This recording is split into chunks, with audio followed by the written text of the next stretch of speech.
Imagine the sky over northern France, a pale blue canvas.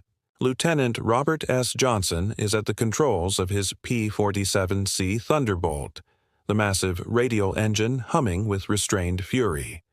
Below, the countryside is a peaceful patchwork, unaware of the deadly dance about to begin. Johnson's wingman, Tommy Harlan, is close, his eyes scanning the horizon. Their formation of 16 Thunderbolts is lumbering but disciplined. The Germans often mocked the P-47 for its bulk, calling it a flying tank.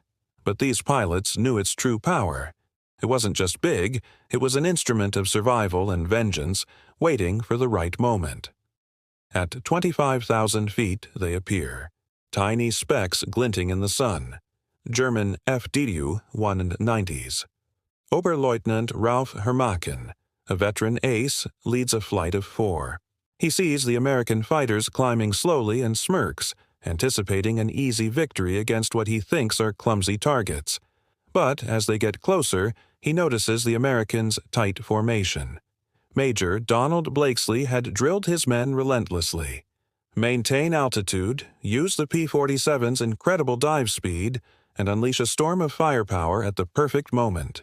The Germans dive, their tracers zipping past the American planes. Johnson's Thunderbolt shudders as a shell bounces off its armor plate, but the engine just keeps humming. "Stick to the plan, Rob. Wait for your shot," Harlan yells over the radio. Johnson nods, his focus absolute. As the FW-190s cross into his sights, he squeezes the trigger. 8 .50-caliber machine guns erupt in a devastating torrent. The effect is catastrophic. Tracers tear into the German formation, ripping through engines and wings. One FW-190 spirals out of control, trailing smoke. The Germans' laughter turns to disbelief. Across the sky, other P-47 pilots are having similar moments. Lieutenant Jim O'Connor faces an FW-190 in a head-on pass. He opens fire from 400 yards, and the enemy fighter disintegrates into a cloud of fragments.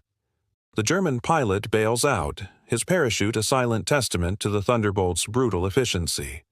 The P-47 pilots are embracing a new philosophy: energy combat. Every burst is measured, deliberate, and devastating. The Germans try to regroup, pulling off complex maneuvers to force a turning dogfight. But the Thunderbolts, though heavier, use their altitude and mass to their advantage. They dive from above, converting gravity into lethal speed, catching the enemy pilots completely off guard. The P-47s could take an incredible amount of punishment.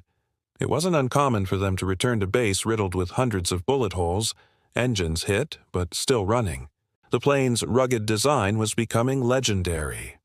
On April 15th, Johnson's flight escorted a formation of B-17 bombers over Dresden.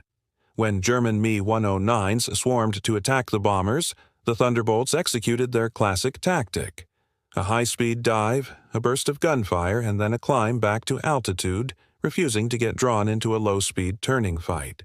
In minutes, 3 enemy fighters were down, and the Luftwaffe was forced to retreat.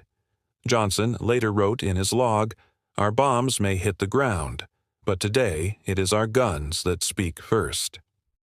German pilots started sending back astonished reports. The Thunderbolt just wouldn't go down. Rounds that would have torn a Spitfire or a Messerschmitt apart just seemed to bounce off. Luftwaffe command couldn't believe it.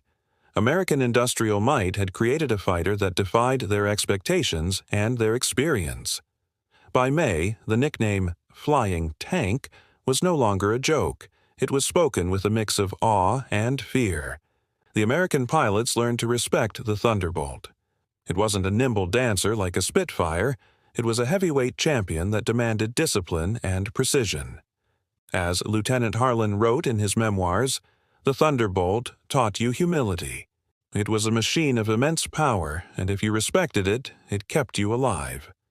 These early battles were changing the air war. The Thunderbolt, once ridiculed, was becoming a decisive weapon, escorting bombers deep into enemy territory and taking on the best fighters the Luftwaffe had. The psychological impact was profound. What started as laughter from the German pilots turned to shock and then to fear.